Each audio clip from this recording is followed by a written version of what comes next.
Hello mga kapatid, kumusta po? Nagbabalik po ulit ang inyong Ate Erich. So, mapagpalang araw sa inyong lahat. At ang ating morning devotion po ngayon ay pinamagatan po natin Through the Valley.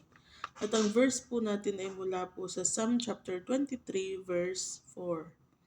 Ang sabi po, "Even though I walk through the darkest valley, I will fear no evil, for you are with me." Amen. So, basahin po natin dito sa ating Our Daily Bread. Haewo, not her real name, was imprisoned in a North Korean labor camp for crossing the border into China. The days and nights were torture, she said, with brutal guards, back-breaking work, and a little sleep on a nice cold floor with rats and lice. But God helped her daily, including showing her which prisoners to befriend and share her faith with. After she was released from the camp and living in South Korea, Wu reflected on her time of imprisonment, saying that Psalm 23 summed up her experience. Although she'd been trapped in a dark valley, Jesus was her shepherd who gave her peace. Even though it feels as if I was literally in a valley full of the shadow of death, I wasn't afraid of anything. God comforted me every day. She has experienced God's goodness and love as He reassured her that she was His beloved daughter. I was in a terrible place, but I knew I would experience God's goodness and love. And she knew she'd stay in the Lord's presence forever. We can find encouragement in Wu's story. Despite her dire circumstances, she felt God's love and leading, and He sustained her and took away her fear. If we follow Jesus, He will lead us gently through our times of trouble. We need not fear, for we will dwell in the house of the Lord forever. Sabi po yun sa Psalm chapter 23 verse 6. So, amen. So, itong story po dito ni Haewo, ano siya, from North Korea siya, and then nagtry siyang tumakas papunta sa China, ano po. So, dinala siya sa, sa labor camp. So, kinulong siya doon. Tapos, as in, pinagtatrabaho sila ng napakabigat.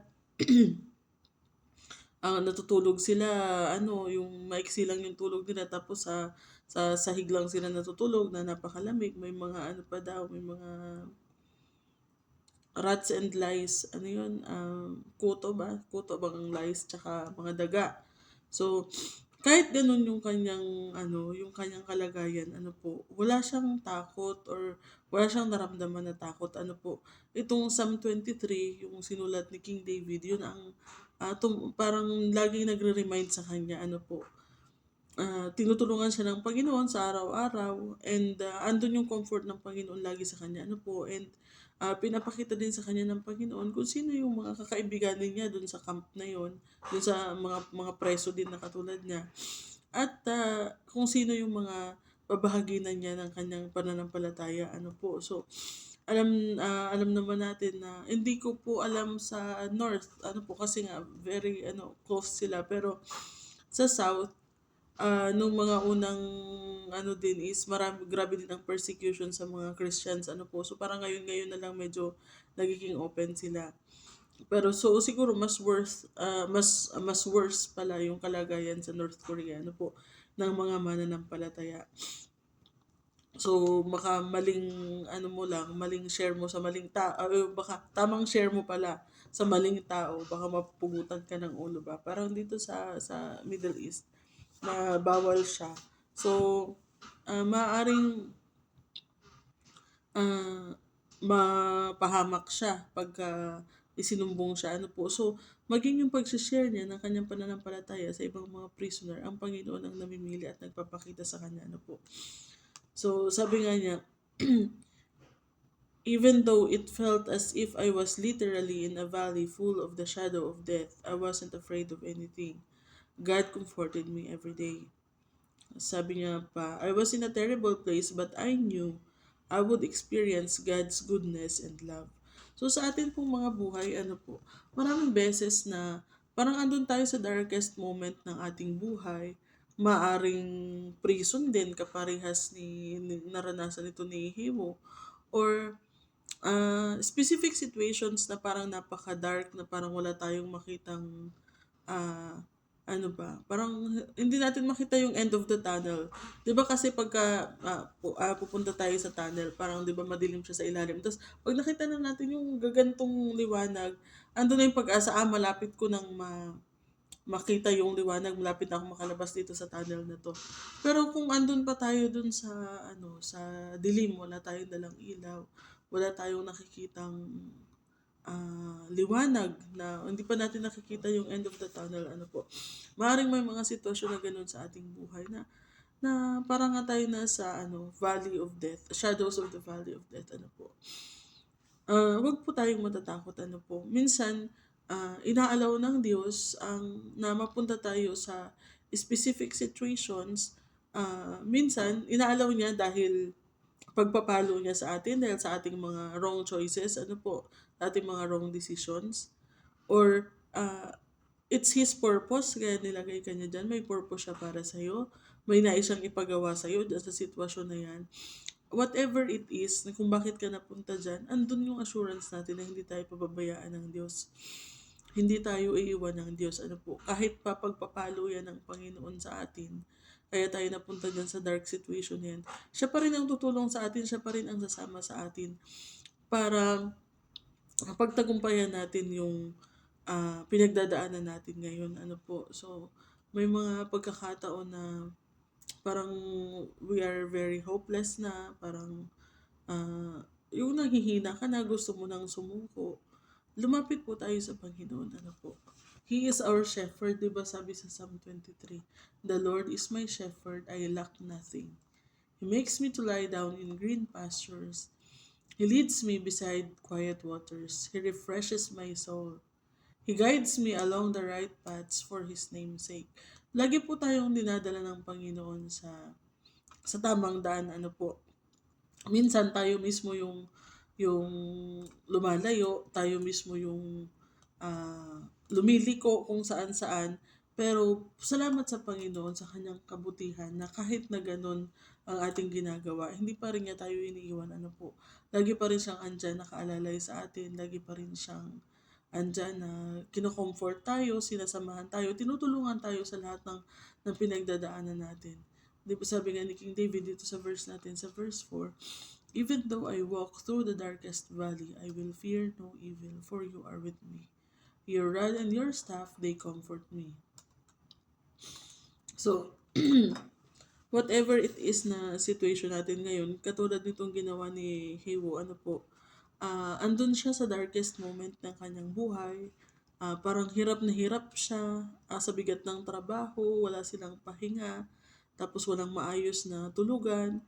Pero nagagawa pa niyang mag-share ng salita ng Diyos, ano po. So, even in our darkest moments, or in the lowest point of our lives, ano po, let us serve God the best way we can. Mahirap talaga, mahirap. Pero magtiwala tayo sa Panginoon at hanapin natin kung ano yung purpose, bakit hinayaan ng Panginoon na mapunta tayo sa ganyang situation. So maaring meron siyang pinagagawa sa atin, or maaring meron siyang nais ituro sa atin, kaya tayo nariyan sa sitwasyon na yan, ano po. So ipanalangin natin sa Panginoon na i-reveal sa atin kung ano yung purpose natin, and to make the most out of it, ano po. Maraming ways po na kahit nasa lowest point ng ating buhay tayo, maraming ways na tayo ay makapaglingkod pa rin sa Panginoon, makapag-share pa rin tayo ng salita ng Diyos. Minsan, yung ating pinagdadaanan mismo, yung ating buhay mismo na yun, kaya pinaranas sa atin ng Panginoon yun. Kasi magiging testimony yun para sa iba, at magiging way para sila ay makakilala sa Panginoon. Maaring may mga kasama ka dyan na nakaka-relate sa sitwasyon mo, na nag-aantay sila na may magbahagi sa kanila ng salita ng Diyos. Kaya kanilagay ng Panginoon dyan. Ang sabi ng Panginoon, pagtatagumpayin niya tayo, ito, sasamahan niya tayo. Sabi sa verse 5, di ba, ang kasunod nun, "You prepare table before me in the presence of my enemies.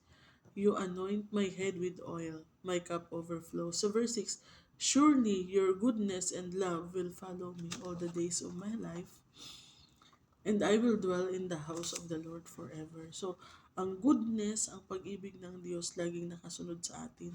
Kahit saan tayo mapunta, in our best moments or happiest moments or in our darkest moments, lowest moments. Kasama natin, nakasunod sa atin ang goodness and love ng Panginoon. Ano po? Tulad dito sa ating story, ah, makikita natin yung encouragement ng story dun sa buhay ni Heiwu, na kahit na ganun yung kanyang kalagayan, ramdam na ramdam niya yung pagmamahal ng Diyos at yung leading sa kanya, ano po. At ang Panginoon din ang nag-sustain sa kanya, nag-alis ng kanyang takot hanggang sa makaalis siya doon, and later on namuhay na siya as free person sa sa South Korea, ano po. So naging malaya na siya. So ganun din po sa ating buhay, ano po. So sa ating yun nga, sa ating mga pinagdadaanan ngayon, lagi tayong humingi ng tulong sa Panginoon. Alam naman natin na nakasunod sa atin ang kanyang goodness and love, hindi niya tayo pababayaan. And andun lagi yung pag-asa natin na hindi tayo hahayaan ng Diyos sa ganong kalagayan. Ano po, ilalabas at ilalabas niya tayo sa ganong kalagayan. At yung ating mga pinagdadaanan ngayon, someday it will be a great testimony of His love, of His goodness, of His faithfulness sa atin. Ano po. So, nawa mga kapatid, kung tayo man ay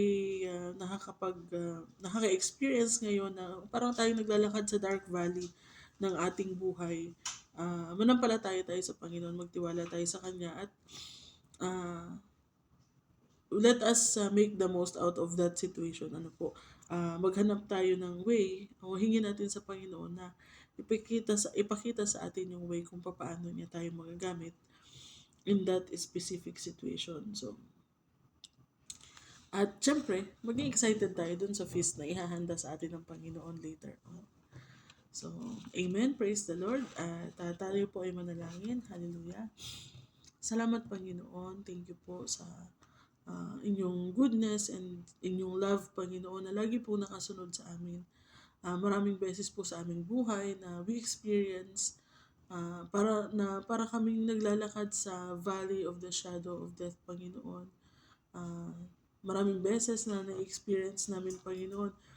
Even in the past, O Lord, we felt na yun na yung darkest moment ng aming buhay, yun na yung lowest point ng aming buhay, and yet you helped us through, Panginoon. And so, Lord, yung mga situations din namin ngayon, Panginoon, yung mga magiging situations pa namin in the future na tingin namin ay lowest or darkest moment of our life, alam namin, Panginoon, that you will help us through it, Panginoon. Napagtagumpayan na po namin, Panginoon, sa tulong ninyo, yung mga dating pagsubok na napagdaanan namin, Panginoon. And so, we know, Panginoon, na itong mga future or current na pinagdadaanan namin, pagtatagumpayan din namin sa tulong ninyo, Panginoon. Salamat, Lord, na kahit po napupunta kami sa mga specific situations because of our wrong choices or wrong actions, Panginoon, nariyan pa rin kayo at nakasunod sa amin, Panginoon. Hindi nyo kami pinababayaan, Panginoon. Tinutulungan nyo kami to get through the consequences of our wrong decisions, Panginoon. Kaya salamat, O Lord, tunay nga po na napakabuti nyo sa amin, Panginoon. Kahit sa paulit-ulit namin na pagkakamali sa inyo, Panginoon, nariyan pa rin kayo, tapat sa amin, Panginoon, at hindi kayo nagbabago.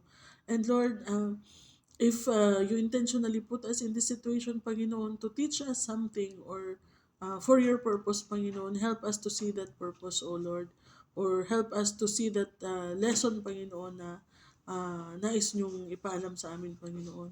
And tulungan niyo po kami, Panginoon, to make the most out of every situation, Panginoon, at makapaglingkod pa rin kami sa inyo, Panginoon, or makita namin yung ways kung paano kami makapaglilingkod sa inyo kahit sa mga darkest moment ng aming buhay. Salamat, Panginoon, sa pag-aalis ng aming mga takot, Panginoon. Salamat sa patuloy na pagyakap sa amin, Panginoon, in those moments, O Lord. Maraming salamat, Lord, at maging sa maghapon na ito, Panginoon, ano man yung mga pagsubok na mapagdadaanan namin ngayon, Panginoon, pagtagumpayin niyo po kami, O Lord, ingatan niyo po kami, samahan niyo po kami, O Lord, and Nawa ang aming mga buhay, Panginoon, ay palaging maging mabuting testimony sa lahat ng makakakita sa amin. At sa lahat ng nakakakilala sa amin or nakapaligid sa amin. Purihin ka, O Lord. We praise you, we glorify you, we honor you in Jesus' name. Amen. Maraming salamat po sa pakikinig, mga kapatid. Ingat po tayo sa maghapon at God bless you all.